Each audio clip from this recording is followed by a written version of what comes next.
सबसे पहले हम क्रैंक को बैठाएंगे, उसके बाद से गियर को देखेंगे कि न्यूट्रल है कि नहीं। उसके बाद से रिसिबांड लगा के पैकिंग लगाएंगे। पैकिंग लगाने के बाद हम चेंबर में ऑयल लगाएंगे। चेंबर में ऑयल लगाने के बाद उसको अच्छी तरह से बैठाएंगे क्रैंक शाफ्ट में, चेंबर में पूरा को दबा के ठीक से अच्छी तरह से बैठा के उसके बाद से 2 बोल्ट लगाएंगे। लगाने के बाद फिर इधर से पूरा बोल्ट लगा के टाइट करेंगे। टाइट करने के बाद देखेंगे कि पूरा अच्छी तरह से बैठ जाना चाहिए, लीकेज नहीं रहना चाहिए, नहीं तो ऑयल टपकने लगेगा।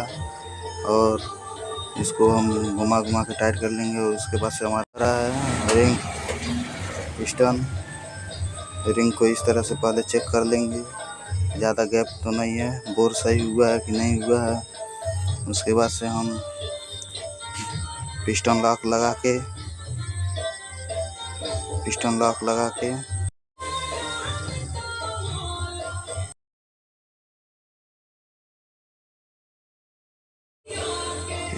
लगा के रिंग को फिटिंग कर लेंगे। उसके बाद से हम सिलेंडर को इंजन में फिट करेंगे। उससे पहले हम क्रैंक में मोबिल ऑयल लगा लेंगे। उसके बाद से हम पिस्टन लगा देंगे। पिस्टन लगाने के बाद उसका लॉक लगा देंगे अच्छी तरह से लॉक लगाने के बाद रिसिबांड लगा के उसके बाद से पैकिंग लगाएंगे। पैकिंग लगाने के बाद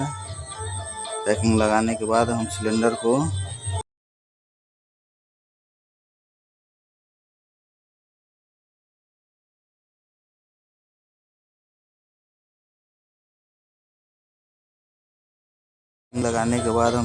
को और पिस्टन को दोनों मोबिल ऑयल से लुब्रिकेट कर लेंगे। लुब्रिकेट करने के बाद सिलेंडर को इस तरह से लगा देंगे, दोनों हाथ लगा देंगे। उसके बाद से बैठा देंगे।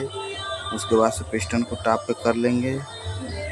टॉप पे लगाने के बाद उसको अच्छी तरह से पोंछ कर तब हमारा नंबर आता है हेड की बारी। उसको हेड को वाल सील लगा के लॉक को अच्छी तरह से बैठा देंगे। बैठाने के बाद उसको ठोक के देख लेना कि लॉक छटके नहीं। उसके बाद से मोबिल ऑयल लगा के शाफ्ट लगाने के बाद टैपिट हम चेक कर लेंगे, ज़्यादा टाइट तो नहीं है। और हेड को टॉप पे कर लेंगे। टॉप पे करने के बाद हेड गैस किट लगाएंगे। हेड गैस किट लगाने के बाद हेड रख देंगे। हेड रखने के बाद उसका 4 बोल्ट फंसा लेंगे अच्छी तरह से, 5 बोल्ट।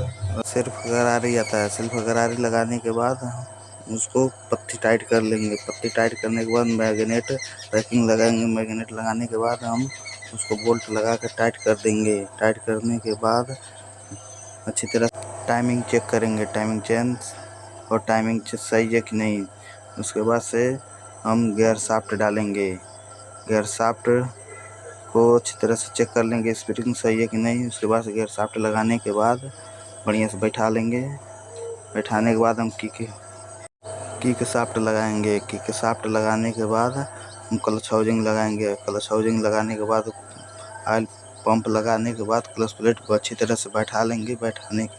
ठीक से मिलाने के बाद बैठा लेंगे।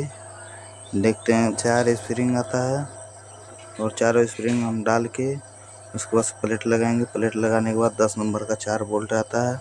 चारों बोल्ट को मिलाकर टाइट कर लेंगे। मिलाकर टाइट करने के बाद इसमें बेयरिंग लगाएंगे। बेयरिंग को अच्छी तरह से बैठा लेंगे इस तरह से। और बूश आता है, बूश लगाएंगे। बूश लगाने के बाद पैकिंग लगा के चेंबर को टाइट कर लेंगे। चेंबर को टाइट अच्छी तरह से करेंगे। उसके बाद टैपिट चेक करेंगे। टैपिट चेक करने के बाद टैपिट कवर लगा के उसको अच्छी तरह से टैपिट बोल्ट को लगा लेंगे, मोबिल ना लीकेज करे उधर से। इसको अच्छी तरह से टाइट